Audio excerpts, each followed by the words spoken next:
Geo political issues ലോകത്തിൻ്റെ സാമ്പത്തിക ഘടനയെ എങ്ങനെയാണ് ബാധിക്കുന്നത് നമുക്ക് നോക്കാം.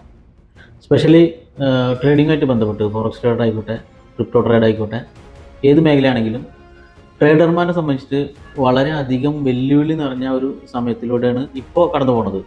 കാരണം ഇസ്രായേൽ, അമേരിക്ക, ഇറാൻ യുദ്ധത്തിൻ്റെ പശ്ചാത്തലത്തിൽ ക്രൂഡ് ഓയിലിൻ്റെയും അതേപോലെ തന്നെ ഡോളറിൻ്റെയും അതുപോലെ തന്നെ ഗോൾഡിൻ്റെ വില ഭയങ്കരമായിട്ടുള്ള ഉയർച്ച താഴ്ചകളിൽ നടന്നുകൊണ്ടിരിക്കുന്ന ഒരു സാഹചര്യത്തിലാണ് ഇപ്പോൾ നിലവിലുള്ളത്.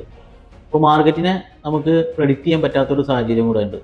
ഇവിടെ മാർക്കറ്റിൽ എത്രത്തോളം സ്ട്രാറ്റജിയിൽ വർക്ക് ചെയ്യുന്ന ആളുകളെ സംബന്ധിച്ചാണെങ്കിലും ആ സ്ട്രാറ്റജി ഒന്നും വർക്ക് ചെയ്യാത്തൊരു സാഹചര്യമാണ് നിലവിലുള്ളത്. കാരണം നമ്മൾ ഉദ്ദേശിച്ച തരത്തിലല്ല മാർക്കറ്റിൻ്റെ മൊമെൻ്റ് ഒന്നും വരുന്നത്.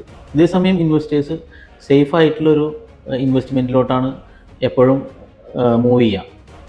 നിലവിൽ നമ്മളെല്ലാവരും കരുതിയിരുന്നത് ഗോൾഡ് ഒരു സേഫ് ആയിട്ടുള്ളൊരു മെറ്റീരിയൽ ആണെന്നാണ്. പക്ഷേ കഴിഞ്ഞ ദിവസങ്ങളിൽ ഗോൾഡ് അടക്കം ട്രേഡ് ചെയ്യുന്നവരെ സംബന്ധിച്ച് നോക്കുകയാണെങ്കിൽ ഭീമമായിട്ടുള്ള നഷ്ടങ്ങൾ ഗോൾഡിൽ ട്രേഡ് ചെയ്ത ആളുകൾക്ക് ഉണ്ടായിട്ടുണ്ട്. കാരണം ഗോൾഡിൻ്റെ വില ക്രമാതീതമായിട്ട് ഉയരും എന്നൊക്കെ നമ്മൾ പ്രതീക്ഷിച്ചിട്ടാണ് പല ട്രേഡർമാരും ട്രേഡിൽ എൻ്റർ ചെയ്തിരുന്നത്. പക്ഷേ ചില ദിവസങ്ങളിൽ ഗോൾഡിൻ്റെ വില പ്രതീക്ഷിക്കാത്തത്ര താഴ്ന്നു പോയിട്ടുണ്ട്. അതുകൊണ്ട് തന്നെ ട്രില്യൺ കണക്കിന് ലോസാണ് ട്രേഡർമാരെ സംബന്ധിച്ചിട്ടുണ്ടായിട്ടുള്ളത്. അതാരും പ്രതീക്ഷിക്കാത്തതാണ്. അപ്പോൾ ശരിക്കും സേഫായിട്ടുള്ളൊരു മെറ്റീരിയൽ പോലും നമുക്ക് സേഫ് അല്ലാത്തൊരു സാഹചര്യത്തിൽ കൂടെയാണ് നിലവിൽ കടന്നു പോയത് കഴിഞ്ഞ ആഴ്ചകളായിട്ട്. ജിയോ പൊളിറ്റിക്കൽ ഇഷ്യൂസ് ഉണ്ടാകുന്ന സമയത്ത് കറൻസികളുടെ വില ക്രമാതീതമായിട്ട് ഉയരുകയും താഴുകയൊക്കെ ചെയ്യും. രാഷ്ട്ര നേതാക്കന്മാർ തമ്മിലുള്ള ചർച്ചകളും അതിനനുസരിച്ചുള്ള തീരുമാനങ്ങളൊക്കെ ഈ കറൻസിയുടെ വിലയെ നിയന്ത്രിക്കുന്നുണ്ട്. ഏതൊരു യുദ്ധവും മാർക്കറ്റിൽ അനിശ്ചിതത്വമാണ് കൊണ്ടുവരിക.